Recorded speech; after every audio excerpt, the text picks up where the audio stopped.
Bigley Piggly Wiggly on Spring Street has served 3 generations of shoppers since 1955 as the largest locally owned independent grocery store in the area. The Joseph family owners grew up here, so you know they're invested in the community. They provide the biggest variety of choice meats, the freshest produce, an in-house deli bakery, great wine selection, and more of your favorite brands. Every purchase gives you gasoline points so you can save at our pumps. Order online for pickup at BigleyPigglyWiggly.com. Bigley Piggly Wiggly on Spring Street. No one beats the pig.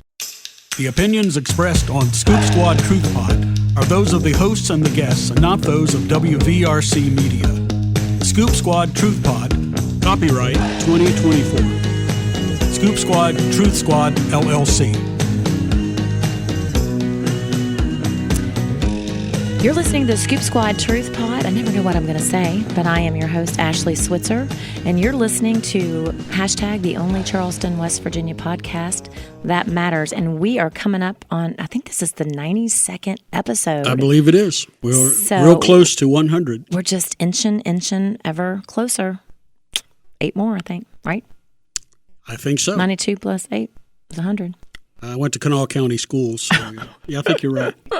So that's hard to believe, but we have been out here for close to 2 years, digging and reporting and trying to get as much information as we can for the citizens in Charleston and Kanawha County and surrounding counties.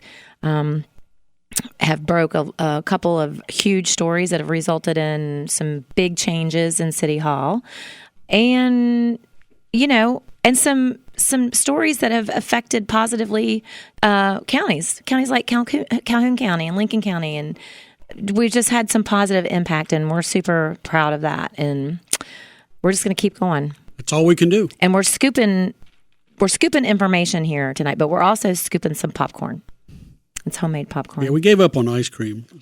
Well, I have not given up on that yet. Well, it's just not given ice up cream on bringing season. it to the studio. But yeah, it does get a little mushy. Yeah, it gets a little fattening. So popcorn's better. Yeah, that's true. But summer's coming up, so we're gonna have to we're gonna have to put Adam on the popcorn. Stopping at Dunkin' Donuts over there on Westmoreland. Yeah, the Piggly Wiggly. No, not the ice cream. Oh, the donut. What did I say?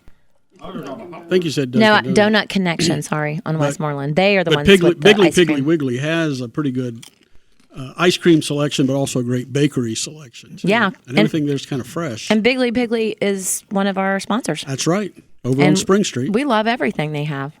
Adam loves their, what is it, Adam? Is it their sale aisle, or is it a Friday? It's a Friday coupon. Okay. Friday. Mm-hmm. They also have, like commercial size. Right. And like whatever you want to buy. Like things that you would find at Sam's. Those, right. Yeah, big jugs of things like or pickles when my and mustard. Former ex-in-laws would come over, I'd have to buy the industrial size food products. Yeah, so visit Piggly Wiggly over there on Westmoreland Avenue for all of Bigley Piggly Wiggly for all of your grocery store needs. And your gasoline. They've got gasoline over there too. And you can rack up some. They've got a membership card. Yeah. Where you get points. At one point, I had 86 cents off of gas. That's huge. Per gallon? Yeah. Wow. Mm-hmm. Isn't that crazy?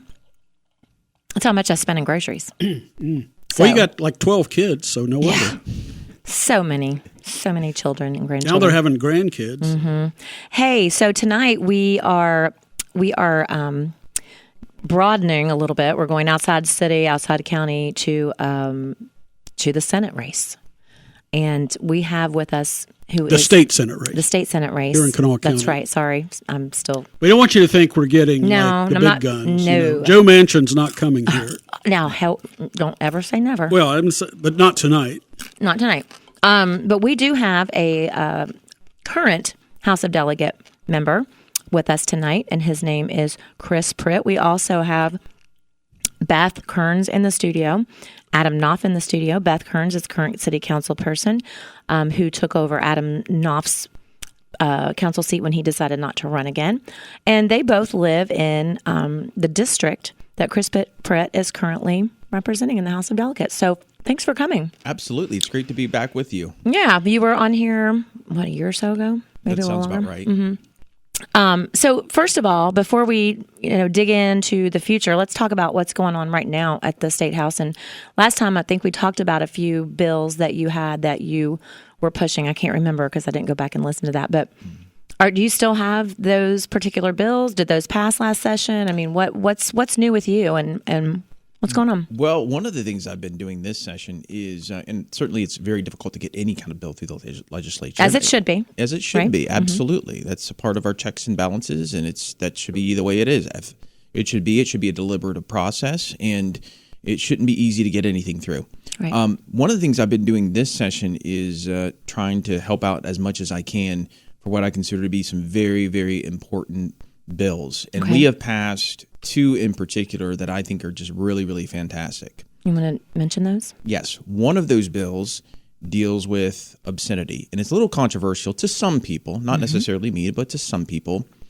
What this bill does is it relates to an exemption that it currently exists in our law when it comes to obscenity. So as it stands right now, when it comes to our obscenity laws, if a random person in the street were to distribute obscene material to a minor, they could be prosecuted. If the same material were to be distributed in a school or a library, they could not be prosecuted at all.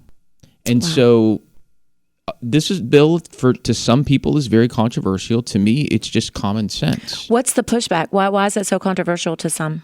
Well, are they afraid it's going to open up, like little old librarians to prosecution and things like that? Right. I think that's it. I think part of the pushback is maybe one of the arguments I've heard is that maybe we have some things currently in our libraries that are obscene, and a lot of the folks that are in the library system right now, they were not there when perhaps it would have been placed in the library. Right.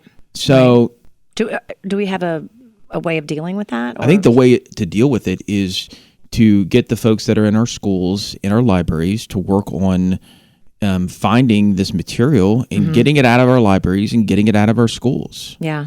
I mean, I think that should be a top priority. And to me, this is just a common sense thing that we can do to try to protect our children. Yeah, I agree.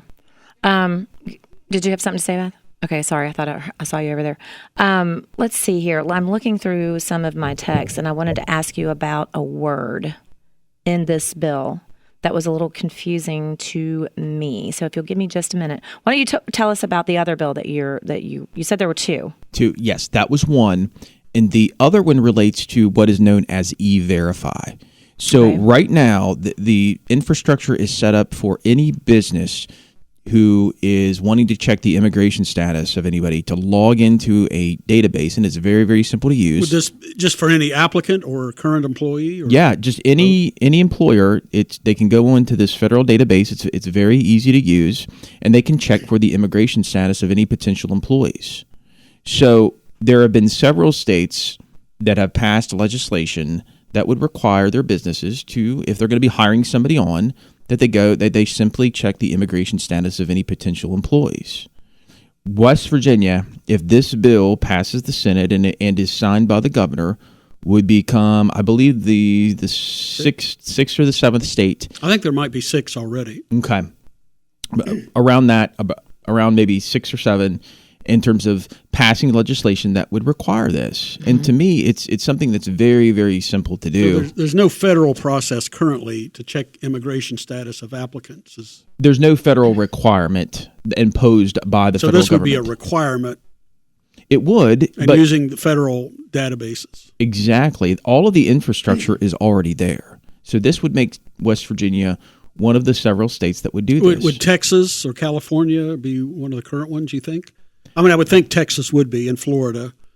Yeah, I'm not sure exactly who the states are. I don't want to speak out of turn and say something that's not accurate, but I know it's in the range of 6 to 7 states that have passed similar legislation. It's probably not California. No, probably not. But I'm thinking of border states. States that are where you see a lot of immigrants and a lot of illegal immigrants. Absolutely, yeah. And so I think this is something where we can really, really move the needle in the direction of doing something positive for what has become a national issue. I mean, I can't turn on the news without hearing about all of these illegal immigrants crossing the border, coming into our state. These are people who oftentimes are violent. A lot of these folks coming across the border are sex offenders. And so this is just one more thing that we can do to help out, because the federal government is clearly dropping the ball on this. Gotcha. And it's one thing that West Virginia can do to help out. Okay, these are the states where it's mandatory. It's Alabama, Arizona, Georgia, Massachusetts, Mississippi, North Carolina, South Carolina, Tennessee, and Utah. Okay. Wow. Okay. Then it's more than what I thought. Wow. I know there were several that had passed this. So has it passed? Has it gone through the House yet? Or It's gone through the House, and it's headed over to the Senate. Okay. And we're just waiting on the Senate to do something with it. Okay. So when is the deadline for that? Like, when will you know if the bill is going to move or not? Well, you know how it works in yeah. the legislative process. Sometimes folks wait until the very last minute, and sometimes bills get lost. Yeah. I found what I was looking for, but I'm very familiar with the obscenity bill. I have a lot of friends that are watching that bill closely. A lot of friends had input on that bill. And one of the things, the concerns was the word prurient was used a lot. Prurient, yeah. Prurient. Prurient. P-U-R-I-E-N-T. Yeah. And that was a word that kind of bothered some of them. And even the gentleman on the floor that was, introducing the bill and speaking for the bill, he stated that some on the side of this bill will be disappointed because the books they consider as obscene do not fit the legal and Supreme Court definitions. So it's not going to apply to some of the books on the pro side because prurient is defined as sexual arousal and sexual gratification. So I don't know who determines, Well, I mean, eventually it would probably be up to a judge and a jury to sort that out. Yeah. Yeah, it will take court cases to get it refined. Yes. Well, okay, so that's big stuff. Now, do you have anything in particular on your agenda? Did you? Yes, several things. One of the things that we've been dealing with lately, and for the first time, to my knowledge, ever, at least in recent memory since I've been there, we are going to be dealing with a bill that relates to medical freedom. Yes. So that is one that we've been working on. I'm a co-sponsor on that with Laura Kimball and some others. And what this bill... Tell me about that bill. Okay, so the bill, I think it, in effect, is a compromise bill. Okay, it's not exactly what me and some others would want, but it's a bill that would provide for a limited carve-out for schools, for certain schools that are parochial or private or public. Charter schools, perhaps? No, public schools that are online. The public virtual schools. Okay. Yes, there would be a limited carve-out for those individuals as the bill stands right now, where they would not have to get their children vaccinated. Now, look, I'm fully vaccinated. Just about everybody I know is fully vaccinated. But West Virginia is very much out of line with most states. 100%. Yes. We all of our bordering states have exemptions. Exactly. Religious freedom exemptions. That's right. And I would like to get it to that point. But so this bill is not related to religious freedoms. It's just medical exemptions? Exactly. Okay. Don't we already have medical exemptions? There's a medical exemption, but it's got to go through a process and it's got to be approved by, a government entity. So does this bill take that away and make it easier to get a medical exemption? No, this just says that if a parent is enrolled in a parochial, private, or virtual school, they don't have to go through that process. Okay. Right. They can just decide. Other states have exemptions in addition to medical reasons. I see. Exactly. Okay. And that was discussed when we had the gentleman from RIFRA, I believe, explained that in detail. Yeah. So, that's big. So what's the talk? I mean, is this bill getting support from... I think it's overwhelmingly going to pass on the floor of the House. Okay. And I would say that it would, if it gets a vote in the Senate, I think it'll probably pass. But I think it's not going to be without quite a few no votes. I mean, I don't have any firsthand knowledge. I don't have intimate details as to how every single senator is going to vote on that. Right.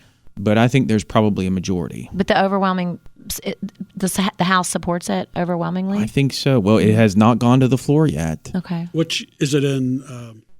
Yeah, where is it? Which committee is it? It's passed. It was double reference. That means the speaker Two gets, committees. Yeah, it got referred to two committees. Judiciary Committee. It passed out of the House Health Committee, and it passed out of the House Judiciary Committee. Okay. And now it should be heading to the floor of the House. I would love to know when that's going to happen. Probably next week. Well, it's got to be next week because that's crossover day. So they're going to be talking. They're going to be talking about it, debating it on the floor. Then yes, okay. probably. So is there a corresponding Senate bill that's been introduced that you know of? I'm sure there's plenty of bills that. Interest? Yeah. Oh, there's an interest with several senators. I know, in particular, Senator Rucker and also Senator Laura Chapman are very interested in trying to get something through the Senate. I mean, I've been talking with them some. And I think there's a pretty good chance we can get something through. Now, you mentioned that it's not everything that you would want it to be. Are there groups out there who are not happy with the limited protection of this bill that want all or nothing, that would vote, that would lobby against it? I don't think so, because of the fact that, I mean, look, this is the farthest we've ever gotten on this issue. So I think most of the folks in the medical freedom community are very excited that we're possibly going to get something through, because they have been fighting years on this. Yeah, it's been a long time. Yep. And so, we'll have to see. So maybe if you can get this passed with parochial and private schools and maybe on down the road. Exactly. Yeah, and, that's the thing that was a little frustrating to me when I first got to the legislature, the fact that you do have to, in a sense, you can only take sort of one bite at the apple at a time. A lot of times, sometimes you're lucky to get to take a bite at the apple at all. Right. And sometimes you have to be very strategic as to how hard you're going to be pushing on anything, because you might not have an opportunity again. Right. And so it's better to try to get something through rather than nothing. Okay. So speaking of not having another opportunity, this might be your last House session. I mean, it is going to be your last House session, right? It is going to be my last House session, but I feel pretty confident that after this session, I will have some quite a few sessions in the future in the West Virginia State Senate. Okay, so why don't you tell us about that race and who you're running against and why you're running against him? Oh, sure. Well, I appreciate the question. Yeah. I tell you what, let me say this about Eric Nelson, who's my opponent. Very nice guy. He's always been very, very nice. And he's the incumbent in that district. Yes. In that Senate and that's district, is it 55? 17. Oh, gosh, 17. I was way off. Kanawha County has 8 and 17. Okay. Yeah, go ahead. And so, I decided to run for this because even though he's always been a very nice guy to me, and I like him and I respect Eric immensely, I think overall the direction of our state, I don't think we're adequately representing the will of the people. And certainly whenever you're in the West Virginia State Senate, you have the ability to affect more change because you're representing more people. So tell me more about that. How are we not being represented as good as we could be? Well, I will say this. Throughout the past 10 years, despite the fact that we have strong conservative Republican majorities, in my opinion, we are constantly coming up short. We should be leading on every single conservative issue. We should not be, for example, let's take E-Verify. We shouldn't be I think we decided it was the 8th or the 9th, whatever it is. Or the 13th. Or the whatever it is. It was way less than that. Okay. Yeah. But let's say it's the 10th. Okay. We shouldn't be the 10th state to pass something like that. We should be the first. So when looks like there's 9, especially if Massachusetts already has it. Yeah, with Massachusetts, that was exactly totally. Yeah. We have a super duper majority in the West Virginia legislature. Okay. So, I mean, look, there's no reason why we can't be passing strong conservative legislation to move the state forward. Has this one been brought up before in past sessions? Not a bill exactly like this. Last session, the Senate passed something that was much more narrow, and it just related to E-Verify when it comes to businesses that contract with the state. I believe. I was taking a look at that earlier today. Mm-hmm. So the problem is we have these Republican majorities, these conservative majorities, but I don't think we're adequately representing the will of the people. Look, we voted, despite what anybody thinks about Donald Trump, okay, and everybody's got an opinion on Donald Trump. we voted Republican for president more than any other state but one. So as far as I'm concerned, we need to be passing legislation that properly represents the will of the people. And I say this as somebody who's running in a district that on paper is probably a little bit more to the center than others in the state. I mean, I think because of Charleston being in Kanawha County, it's exactly a little more liberal, left leaning than most counties in the state. That's right. But at the same time, I think that we have legislation that is periodically coming up short. Like we had a bill that's been stalled for years, and it ended up being stalled in House Judiciary last year when it comes to banning critical race theory. And for example, that passed the Senate overwhelmingly. It got through every single committee, and then it just stalled out in the House. And that bill, without going into too much detail, just relates to ideas that I think are Marxist in nature, that are antithetical to our way of life and what we stand for. And so these are bills that like constitutional carry. That's another example. Yeah. That we were not the first state to pass that. Right. We were probably the fourth or the fifth state to pass that. Well, speaking of that, isn't there a bill there's a bill to allow teachers to conceal carry, and blue states already have that in place. Like exactly. I was floored. So they would be they would receive a bonus of like $25,000 to go through the training and to provide the weapon and the ammunition. Yeah, but to think that there are democratic states out there that already have this law in place, and exactly, and that's the thing I don't understand about these arguments that are made. What do you think it is? Well, it's just look. Do you think that our Republican representatives are not conservative enough? I think that a lot of them are not conservative enough. I mean, look, that's the reason primaries are so important. I think primaries are incredibly important, and I think the least kept secret out there, and I think probably the thing that most people need to realize is that on these state legislative races, House of Delegates, even state Senate, just about anybody can be successfully primaried. Okay, I mean, people don't realize it. I mean, I know people in the House of Delegates that literally spent $0 and their opponent spent $15,000 or $20,000. And the guy who spent $15,000 or $20,000 isn't in the House of Delegates right now. It's the guy or gal who got out there and worked and did door to door. And some of it's just, you can't go against the grain when it comes to demographics. So, for example, there are certain districts in our state that no matter what, they're going to go blue. Right. I mean, Mike Pushkin's district. Right. That's always going to be Democrat. I mean, just statistically, because it's just overwhelmingly Democrat. Right. And there are other issues that are overwhelmingly Republican where the Democrats have no chance. Right. And then you've got several that are right here in the middle. Actually, quite a few right here in Kanawha County. So you can outwork. Even though you don't have the money, you can outwork. Absolutely, you can. And it's different when it comes to statewide races. Then the money becomes a factor. Right. But I'll tell you what, people need to realize that just about anybody, if they're not voting in accordance with the people, now that doesn't mean that it's going to be easy. I mean, it might be that you literally have to go out, knock on every door 3 times. Yeah. Do it 8 hours a day, every single day, and that might be just to have a chance. But it can be done. I mean, that's the reason. The number of people that we have in the West Virginia legislature over the past few years that are like 18, 19, 20 years old. Yeah. It's because there are very, very basic things you can do to win these races. And they did them. And they did them. And the people and other people who have been in office forever weren't doing those things that are effective. They weren't knocking on doors. Resting on their laurels.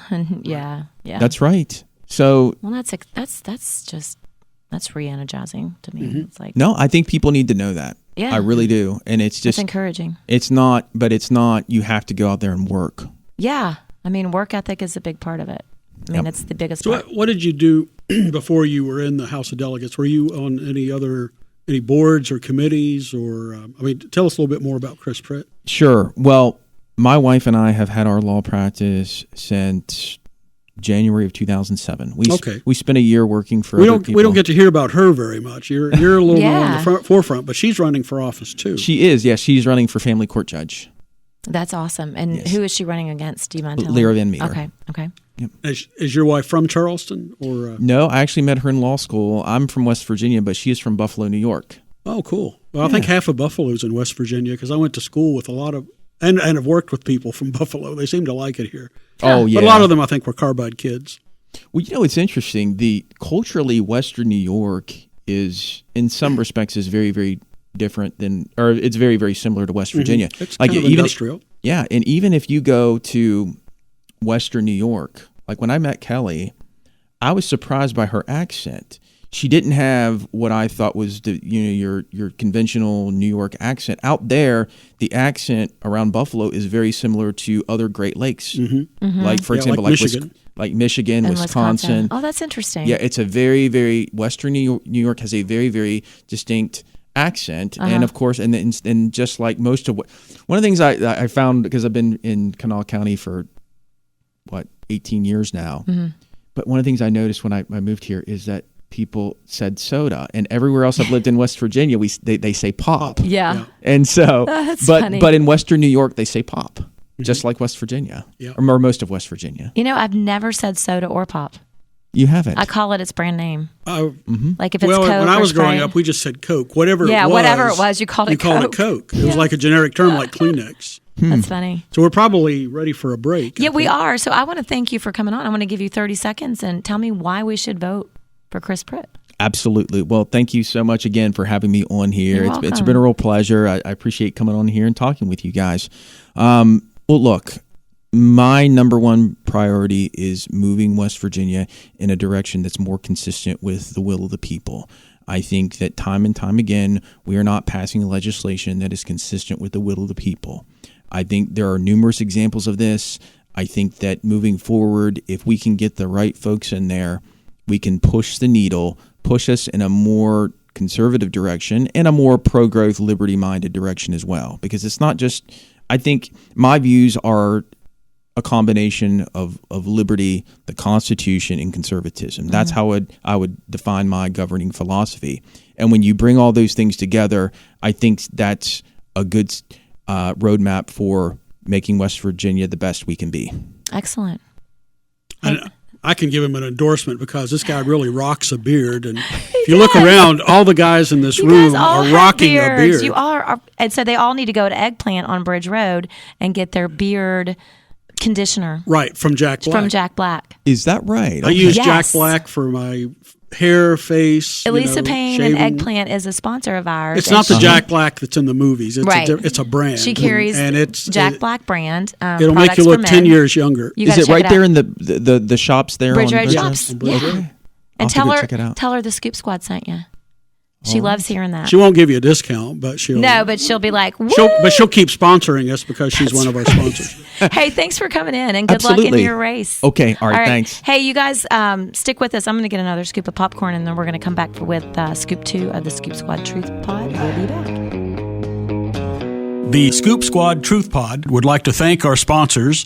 Those include Chris Walters at Integrity Insurance, featuring auto, home, life, business, workers' compensation, and pet insurance. Pet insurance, you say? That's health insurance for your dogs or cats that covers special foods, illnesses, surgeries, and medication. They're on 16 Capitol Street in Charleston at 346-9181, or reach them at www.iigwv.com. Also by Jody's Mobile Services, offering steam cleaning, pressure washing, fleet washing, and auto detailing. We come to you. They're at 304-437-3164. And also by Eggplant on Bridge Road. Anything but ordinary. Go to eggplantshop.com. Also by T-Graphics on the west side, 312 Buchanan Street, 345-4816. Go to tgraphics.com for screen printing and embroidery since 1984. Again at 345-4816.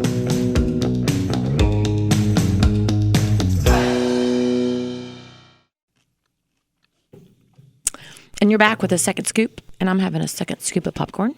The Scoop Squad Truth Pod.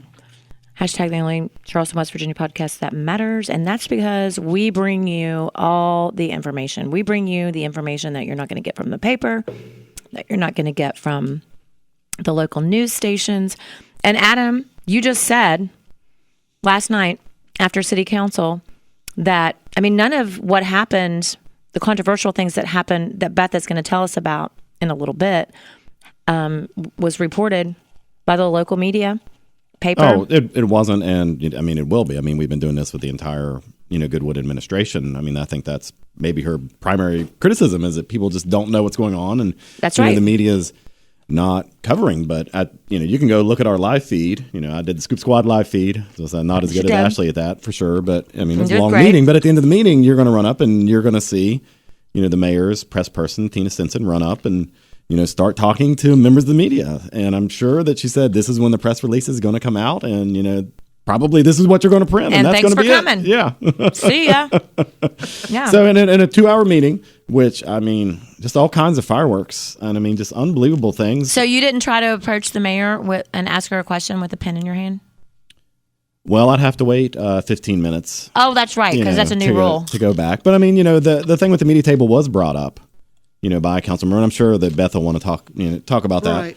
Well, but but to say, long story short, if you are not listening to Scoop Squad, I have no idea how you're getting your local news, because if you're just getting it from traditional media sources, you are just it's such a heavy filter. Story. You're probably not getting anything. Yeah, I agree. You're not getting the whole story. You're not getting half the story. Well, I'm really concerned with what's going on with the media, and not just the media. Just to recap. The media was taken away from the traditional table where they sat up in the front beside the mayor's desk, where they could see the gallery and they could see all the city council members. And they had a table with which to put their laptop on. laptop where they could on. plug in. They had a laptop. They could put the cameras up there. Some of the cameras were in the back of the room behind the gallery, but a lot of people were up front on the media table. Well, they were banished from that table and moved to the gallery with the promise that there would be certain concessions, such as reserved seating on the front row of the gallery. 2 meetings ago, those signs disappeared. Right. That didn't happen. We are now in the very, very back. Right. They being certain people in city council, tried to qualify who was a legitimate member of the press. Right. And what I tried to explain to them was that the way the media is portrayed 50 years ago, 100 years ago, and now is different. Mm-hmm. We have social media, we have podcast, we have Facebook Live, we have a variety of ways that people can receive their information, and a lot of people don't read traditional newspapers. Right. Well, you have to subscribe. Now you have to subscribe to newspapers. Right. And a lot of people just don't subscribe anymore. Correct. Even my 85-year-old mother canceled her subscription to the newspaper, which should be their prime demographic. Right. So that's I mean, people just aren't getting their news that way anymore. And I will have to say, they called that the credentialing bill. They still haven't. I mean, I still get it. They really don't vet. There's no way to enforce that. There's really no way to enforce that. They were supposed to have an application form for that. I don't think it's come out yet. I've asked about it several times. I think they're backing off of it. I just don't think it can be done. I don't think that they can. Well, who's going to be the jury on that? Right. So then that happened. Then last night during remarks, when typically various council people can state remarks, and sometimes when somebody talks about a subject, it prompts you to want to say something in return, sure, right. Not to be argumentative, but give another viewpoint. Mm-hmm. And so sometimes you don't know going into the meeting what you're going to talk about during remarks. Sure. So it kind of goes back and forth across council. Last night we were informed that we would have one opportunity to speak, and whenever we spoke, to say everything that we needed to say during our one time. Was that said during the meeting? That was said when she started the remarks. And I have a real issue. So she just threw that on you guys. It wasn't, you weren't even prepared for that. Okay. Nope. You can talk one time and that's it. Right. And so what? We'll see how that's going to play out. Oh, and I forgot another What's she going to do if you want to talk again? Well, we'll find out, because guess what?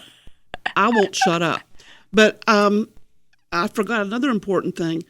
The mayor, I've heard her say specifically to the media, I will only answer questions about this topic. That's the only topic I'll answer questions about tonight. Oh, yeah, I've heard that and too. And also, she has retreated to her office so that podcasters or people that are live streaming are not allowed down there. That aren't allowed down in her office. So it's I was literally blocked by a police officer from just exiting the building one city council meeting. I was going to go down. I mean, if the media was following her down, I was going to follow her down as well, just to keep the live stream going, but I got blocked. But I think that it's very alarming. People should be very alarmed. That the media is being restricted,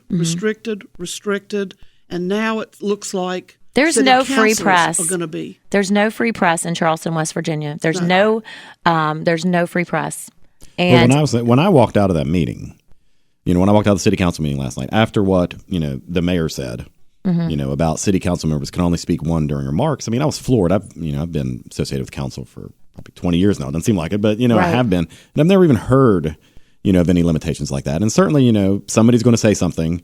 And then, eventually, city council member is going to say something. Eventually, a different city council member is going to say something, related. So the first city council member want to address that. And now I'm sitting there thinking, like, well, is every single city council person going to vie to be, the last speaker? Exactly. Or the final speaker? And then, it made me think of a few things there live. And one of them is like, where is the council president? I mean, can you imagine being on, Beth is here, but can you imagine being on city council and looking over to city council president and say, why are you allowing the mayor, to limit the, number of times that I can speak, during remarks? Like, why is the legislative branch? That's a very good point, because I think what's gotten lost here is the council president and her role. It hasn't gotten lost. It's just been invisible. It really has been. Like, what is her job? Well, she should be, representing the will of her members, of the council members, and she is not doing that at all. Like, I don't know. I have no idea where she is. She also should be calling down people who are being rude during people's comments, whether it's the gallery or other so that's Becky members. Sepperly's job to call point of order? Oh, absolutely. Okay. She is the controlling factor, if you will, of city council. And last night during my talk, a city council person, wanted me to shut up, and they were messing with their microphone and causing extreme feedback and squealing. And is that what that was? I remember the feedback, but I didn't know what was happening because the city. I mean, the council chambers does have really bad audio. It is bad issues, but I'd never heard that kind of feedback. So I was, oh wow, you say that? That was amazing. Purposeful. That was purposeful. Absolutely, it was, and I know who it was, but I'm not going to say. Okay. Well, I'll be able to find out when I'll go back. Well, nothing about Sepperly. You can go and you can look at the live feed, but toward the end, and this had to happen one other time if, you want to talk about that, but, it's happened one other time. There was a council member, addressing the floor during remarks, and she just has her cell phone out and is on her phone. Right. And I'm like, well, aren't you even, don't you want, you're an at-large member, so... Becky Sepperly is an at-large city council member. So at the very least, this is somebody she is representing, in the city. And she's, I know it's a long meeting and everybody has family obligations, but, to just pull your phone out. Come on. To start being, she tried to hide it. Act But, like you can go look at our video feed and you see what's going on. Well, that's one reason why they didn't like us up there. They didn't, the mayor did not like us up there. The council people that were not, that we were focusing in on, they did not like their faces and what they were doing being shown on live stream. That's the bottom line. If you don't have anything to hide, you really don't want to go and use these kind of tactics. But if there's something you really don't want people to know about, you will follow these exact same tactics. Right, but that's the thing. It's like, what? She has gone to such great lengths to stifle free speech, to stifle free press. Like, that screams that something that's scary. It's real scary. Why are you doing that? What are you hiding?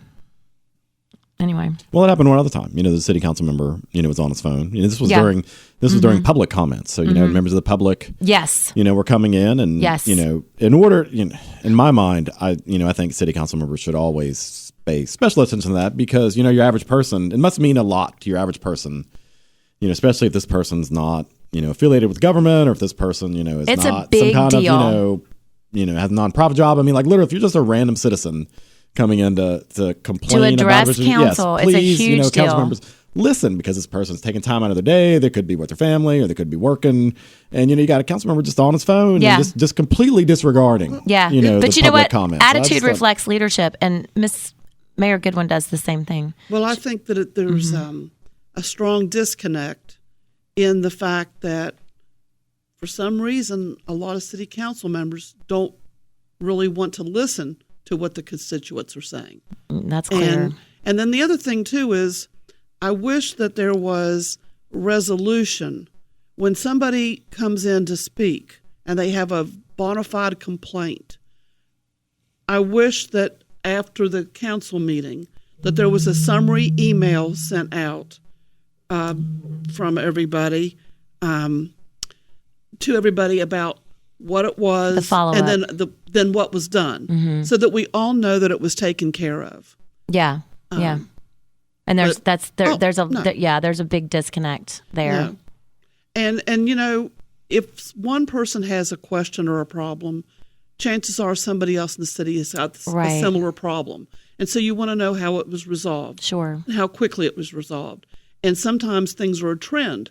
So if it's happening here, and here, then we need to look at it more closely. But when you don't let people speak, and you're limiting the amount of people that can actually come to council. The number of times that council members can speak and how many people are going to say, there's a lot to talk about from last night. Not last night, but the previous council meeting, they were counting how many people were coming into the building, and they were restricting the number that could come into city council. Yeah. And we have an overflow room, and they did not want to open the overflow room.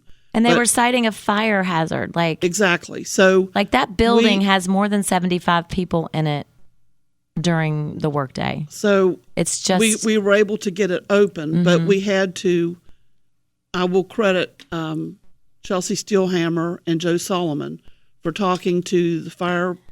So tell me about that last night. Wasn't that an issue last night? Weren't they telling people that they were only going to allow 36 people in the gallery? I think we had a big crowd in the gallery last night. We had a lot of kids from various middle schools, and we had folks there from Black History Month. Right. And, we were doing proclamations and stuff, which is great. Yes. I mean, I have no problem with that whatsoever. Right. And they had reserved seating for all those folks, which is good. They were being honored, and they deserved to be honored. And they put the kids, I thought it was kind of cool, on city council floor behind us. Now, that is cool. So they were sitting right with us, and I turned to the kids behind me and told them, I went to John Adams before it was where it is. I went to John Adams when it was down at the Garnet Education Center downtown. Right. And they were like, it was downtown? And I'm like, yeah. Yeah, I didn't realize that John Adams was in Garnet. Yeah. Yeah. I didn't realize that until I watched the documentary, Ron, on I did watch it on the district. Was the it block, the block? And around Shrewsbury and Leon Street. Sullivan. Yeah.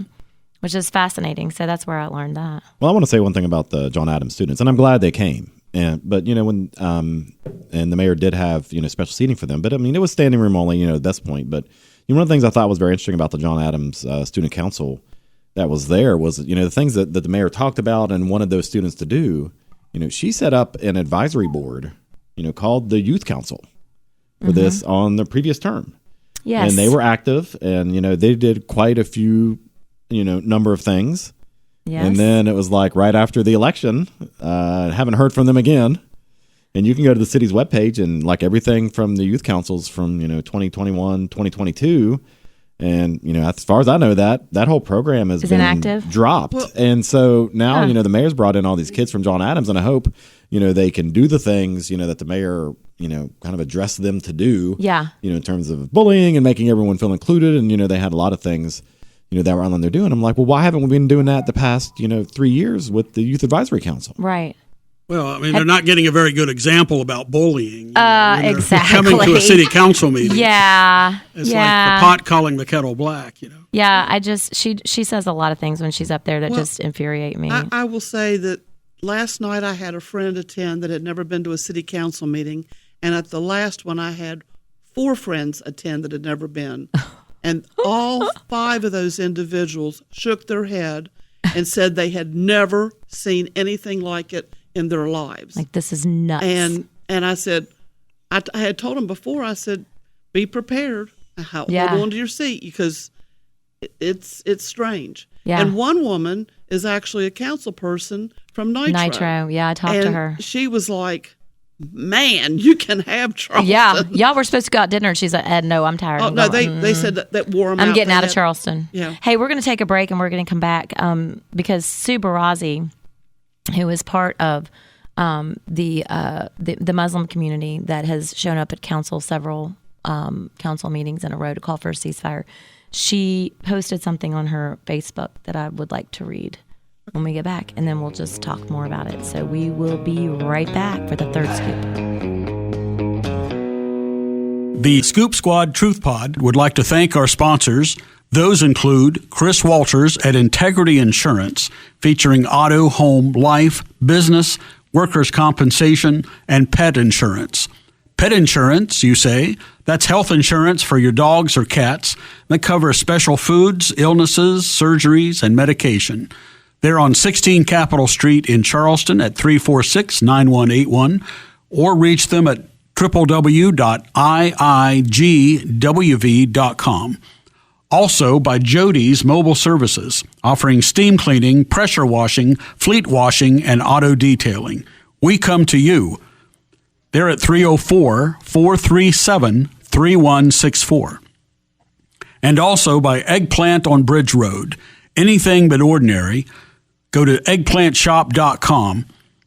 Also by T Graphics on the west side, 312 Buchanan Street, 345-4816. Go to tgraphics.com for screen printing and embroidery since 1984. Again at 345-4816.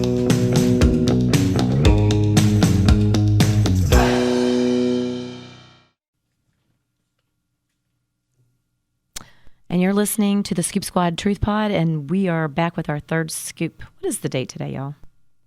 Is it the 20th? No, today's the 21st. 21st, okay. And it's Wednesday, and it was a wacky Wednesday at school. I'm not going to go, I'm not going to go into it.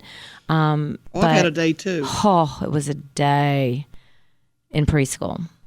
You wouldn't think that preschool would be wacky, but it's super wacky.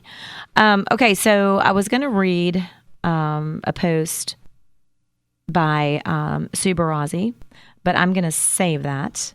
But she addresses what actually happened last night as far as the reserved seating in the gallery for people. Because I feel like there was some misunderstanding, because I know Pastor Collins was there last night with the Choir. On behalf of Black History Month and being honored and all that. And he posted a Facebook Live today, very upset. He didn't call Joe Solomon out, but he's the only one I could think of that he was talking about for his privilege and not liking the fact that the public gallery was taken up by a lot of Black people during Black History Month. He took issue with that. He felt like, and he admitted that he wasn't in the chamber when Joe spoke, which is a huge problem because you didn't hear what Joe said. Because I don't think he would have come out with that live if he had sat there and heard what Joe said. Do you think? No. Not at all. Joe was a very kind. So it makes me wonder who called Pastor Collins and said, hey, listen to what they're saying about the Black community. You know what I mean? Like, I just wonder who did that. Well, it's just happened here recently that when we come into council, that there are signs posted on the chairs, and it's happened frequently in the past couple months that there are reserved seating reserve seating, reserve seating. I stole 2 of the signs. If you want to put pictures up on the Facebook or something, I'll share the ones from last night. Okay. Well, and this is why I wanted to read Sue's post, because she said that Mayor Goodwin limited the number of the Muslim community to 36. The mayor told her that only 36 members of the Muslim community could be in attendance at City Council. I don't even know how that's legal. How can you? Isn't that called the quota system? Yeah. But secondly, then why aren't we using the overflow room? Yeah. I realize, maybe there probably is fire code on how many people can actually be in council chambers, but I mean, there is a room literally adjacent to it, and the AV room can be connected to it. I mean, the city should be able to accommodate everybody ridiculous. coming. You want your city council meetings to be full. I'm sorry. You would think. You would think. Well, let me tell you. Yeah. 6 months ago, we might have 3-4 people sitting in council on the council floor. Now it's like reserve seating, it's standing reserve room seating, only. That's right. It literally. But she said after some back and forth hostile discussion with the mayor acquiesced to 75. And she said, needless to say, as you look at the pictures of yesterday's attendees, the rule for others are different, and seat reservation, overflow of people in the chamber and outside are all different.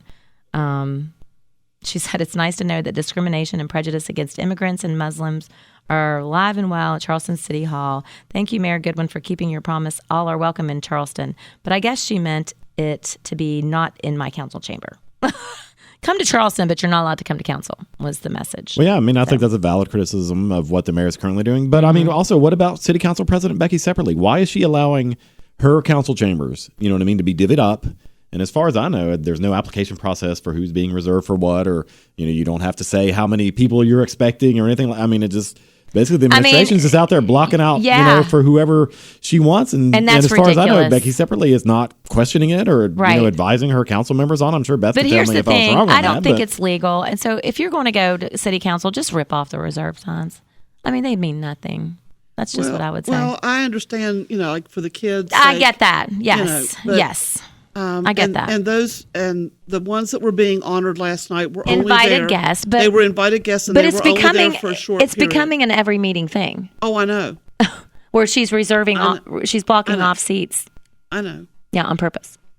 Well, hey, Beth, can you talk about what City Council Member Joe Solomon was talking about? Yes. Right. Because we had, alluded to that. Yes. But, he gave a very long speech, and I was trying to remember a longer speech during remarks, and I don't know if I could think of one. Well, there was discussion on council floor that we did not need to involve ourselves with global issues. We needed to stay local. And that was at-large member Emmett Pepper. Right. So Joe went over how we should get local, and he mentioned a lot of issues going on in Charleston that have been basically ignored. One is the fact that in 2018, Charleston became the overdose capital of the United States. And that's when the Charleston Kanawha Health Department shut down. And so in years 2018, 19, 2020, 2021, 2022, and then the provisional data up through 2023, we have had the most overdoses in the nation.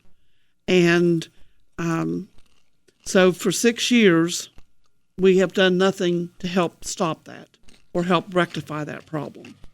Then, then they talked about the Women's Health Center and the needle exchange program. Let's see.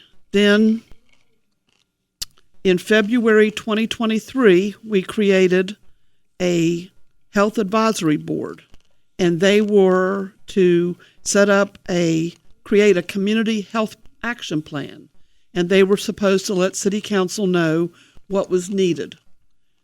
They have never met. So even though they were, we voted to put them in and create this task force, nothing has happened. Okay. Former council member Deanna McKinney had worked with the council to pass a bill which called for the creation of let me turn the page here, Yes. of the Violence Prevention and Survivors Commission, and it passed in September of 2022. Yep, I remember that. That commission has never been assembled, and it's been over 500 days. Meanwhile, Deanna had lost her son to gun violence. Yes. We have had numerous shootings involving youth. So that's another local thing that we should be working on. That's very local. There's another, there's a model called the Cure Violence that works with that we could establish. We did establish the CARE team, which has been very good and productive. And he said, we have to ask ourselves, have we reckoned with gun violence in our community? Will we call together this commission this year? It needs to happen. At the start of 2023, there was a potential of billions of dollars in climate funds from the Biden administration and Congress with the Inflation Reduction Act. I don't think the city's done anything with that. We tried to create a climate office in the city of Charleston and have been repeatedly told there's no space for them to meet. And then they had an environmental and recycling committee. It has met one time. I sit on the facilities committee. It's only met one time, too. And wasn't there mention of yes, there was. Green Team? It was the environmental and a council recycling. member who was A lobbyist for Exxon. a lobbyist for Exxon. And then somebody had made mention on a blog post, and he was quickly removed and put on another committee. It's all just so shady. So Joe just said, here's the thing. It's hard to get local in the dark. As these issues and others compound, we need light. We need more light. We need to rely on the press and independent journalists to help us be our best selves, to help us reckon, to help us atone. And he is so right. So, everyone's screaming the ceasefire is not a city issue. Well, we have plenty of city issues that aren't getting worked on That are not either. getting dealt with. Yeah, and to me, that the committees that he brought up, you know, specifically with facilities I was shocked. and It was a very environmental and impactful recycling speech. committee. I mean, those are standard. I mean, those are standing committees. Well- like in the city's code, Right. It calls these standing committees that need to meet regularly. And I know there's another one that he didn't mention just because it wasn't, pertinent to what it's discussing. But you have Charleston's Urban Renewal and Economic Development Committee. As far as I know, I don't even know if it's even met this term. Well, Well, speaking of that, didn't they have an executive session to talk about the That was with acquisition Cura. of the Well, Okay. but I'm let getting me them- say this too. I also asked last night why the position of the building commissioner hasn't been filled since 1 July of 2023 when Tony Harmon retired, and was told. And the mayor responded to that, even though I know she said, she's not well, supposed Billy's to. filling in for that. And I said, well, Billy's trying to do that in his regular job. And I'm calling about buildings and structures over and over again. And Billy's only one person. Tony couldn't keep up Right. with it. So how is Billy doing both Right. jobs since July 1st? Well, And- that made me bring up something because in the mayor's response, she did mention that the current person is the interim director, right. and I'm sitting there thinking like, what does the mayor not and does the mayor not know that an interim person is not a permanent person, Right. and is generally treated differently? Maybe that's why we had It's to like wait an 5.5 interim months for her to name Scott Dempsey as chief, was because she thinks an interim person is going to have the same Indefinitely. kind of authority and level of respect and everything else. But I've never worked in any other organization, where that was for her to say that, oh, well, we have this interim building commissioner. Well, that's not the same as a permanent building commissioner. Right. Exactly. Who's going to set, maybe different standards, Exactly. different reaction time, Have a different set of eyes on everything. Exactly. And I'm not knocking Billy. Yeah, No. I'm not I mean- either. I'm just I mean, didn't it's name not him the Billy. I feel permanent like, person. I feel Why like is he we're the interim? advocating for Billy. Yeah. Exactly. Get Billy some help. Like name him like head honcho or get him some help. Yeah. Because I'm telling you, there's so many. Well, house just blew up. Well, that house had been So, reported numerous I know. times, And Pat Jones said it. and then it blew up. And thank goodness that the oxygen tank that blew up didn't blow up when there was a firefighter in that building. Yeah. It was by the grace of God that the By the grace of firefighters God, were. yeah. Well, I hope we don't run out of time because, Beth, you had a lot of other good questions and a Well, lot of other statements let me that we just- talked about. And I let just me don't want to just talk about fill the you- building commissioner as important as it I know. is. Let's just Ryan's talk wrapping about- us up, but I don't feel like we should be out of time. I don't wanna- Go ahead. Go ahead, Beth. Okay. These are some of the budget concerns that I have. The retirement fund for our uniformed employees is over $300 million short. It's like $335 million short. The retirement fund for the OPEB, which is the other public employee benefits, is also over $300 million short. So we're approaching about $700 million short there. Mm-hmm. During the mayor's State of the City address, she announced that there are plans for increasing the city employees' salaries to at least $15 an hour. And I will say that I was an advocate for that, but that money has to come from It's got to come from somewhere, right? She says that she wants to build a public safety building with no estimated cost given. And I agree. We do need that. She wants a new She wants a new firefighters training facility. But we're also going to build the sports complex. But with no estimated cost. And I agree. The training facility we have is antiquated. Yes. I mean, you got the municipal auditorium stuff. The improvements and renovations to the municipal auditorium that has been closed since the morning of the State of the City address. Complex. And I did mention that I hope that if they're going to remodel, revamp, or whatever, that they keep the historic Art Deco facade on the front and attach any new building to that. But we don't have any cost with that. No. And then the Capital City Sports Complex. Right. And I said with rising building material costs and labor costs, that I estimate that the increase in salaries, the retirement funds, the construction projects are going to rapidly approach $1 billion. Jeez. And I want to know where that money's coming from. And Now, those are real numbers. Yes, and I'm not trying to be negative. I'm trying to be realistic. Where are we going to get this money? Is it going to be grants? Is it private I don't investment? know. I mean, where is it coming from? And then let's talk about the sports complex. We talk about committees. We've approved a committee that was formed in conjunction with the Kanawha County Commission. A board that was supposed to do a feasibility study, and we gave them $5 million of seed money, and the county gave them money. We have never for a total heard of $10 million. We have not heard one report from the feasibility study, and I asked when we formed that. But you might not. You might not because the board is a quasi-governmental agency now. It's an entity. It's a government entity, so they can do whatever they want. Well, I asked about the money, and the mayor specifically said that no money would be spent. That's not true. She didn't tell you the truth. Well, she told me no money would be spent without the board's approval. Well, the board. The city council. That's not true.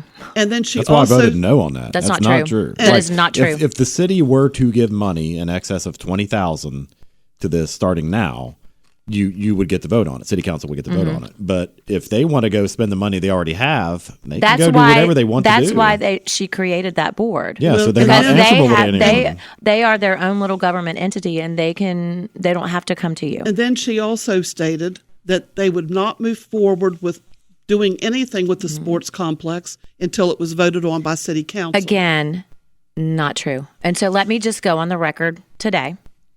I'm just going to go on the record. And I'm going to go on the record and say that the sports complex will not be built. That's a bold prediction, it's not going to be built. Given that they're going to supposedly tear down Macy's in April. It's not going to be built. I know they don't own the building, Ron, but that's what they're saying. The Cura met behind closed doors executive session about the cost of the building and all that last week, and they're meeting again this week. But don't you guys wonder, don't you think it's odd that Ben Salango is everywhere? I know we got to wrap it up. But don't you find it odd that he's everywhere? Like he's on the news, he's in the newspapers touting this sports complex. Don't you think that the president of the commission would be the one to tout that? I just find it odd. Well, we'll cut Commissioner Salango some slack. He went out and explained the financial position, of the Sports Center complex. It's Right. an $80 million project. Right. We're getting $40,000 per But month you're not hearing in interest. So that's only 167 years. We'll have it paid off in that amount. But you're just not hearing a lot from the other commissioners about this. Nope. And I just don't think I like I said, I'm gonna go on the record. Well, do we have another couple minutes? Yeah. Well, Okay. Ryan said no. But we have. What did you want to talk about? I just wanted to say that I threw out that I thought that putting a state-of-the-art sports complex next to a dying mall was ridiculous. Mm-hmm. That we should buy the mall back from the individual that is letting it fall apart. Yeah. And put the sports complex on the second floor. Okay. Put all the buildings or the shops on the first floor. Keep the restaurants up in the food court. Yeah. And add things like an arcade room, laser tag, an anti-gravity room, roller skating rink, bowling alleys. I all love of that, what you said. Zip line, so that when people come to the sports complex and the civic center, that we are in control of what's in the center of our city, and it actually is a destination. Yep. And that's going to generate more money for the city. Hey, Beth, you're just talking too much common sense. Stop it. I know. Stop it right now. The mayor shook her head no the whole time I was talking. That's enough out of you over there. Oh, well. Smarty pants. I tell you what, I'm not only going to speak once, I will speak as many That's times how as you're done, I Beth. want. That was your one chance to speak. Well, No. Right. No. Well, listen, I'm not I'm going to going to miss. start wearing T-shirts with signs on them. That is going to do it for the third scoop and the 92nd episode of Scoop Squad Truth Pod. And I'm going to tell you, I'm just not going to miss another city council meeting because I'm going to bring my popcorn. I thought you were going to say because of my bad camera work. No, you did fine. I'm going to bring my popcorn, and it's going to be better than a movie. All right, so And let me say, next week we'll have coverage of the Jimmy Riston incident with the Charleston Police Department. I have a copy of the 911 tape, so excellent. We'll have more to say about that. All right, Charleston, join us again next week for the 93rd episode of the Scoop Squad Truth Pod. We'll see you then.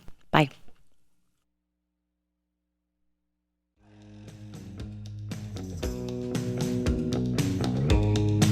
If you would like to tie your business with this popular podcast, you can contact me, Ron Hughes, to advertise at ron.hughes, ron.hughes, at wvradio.com, or you could call me at 304-342-8131. The Scoop Squad Truth Pod would like to thank our sponsors.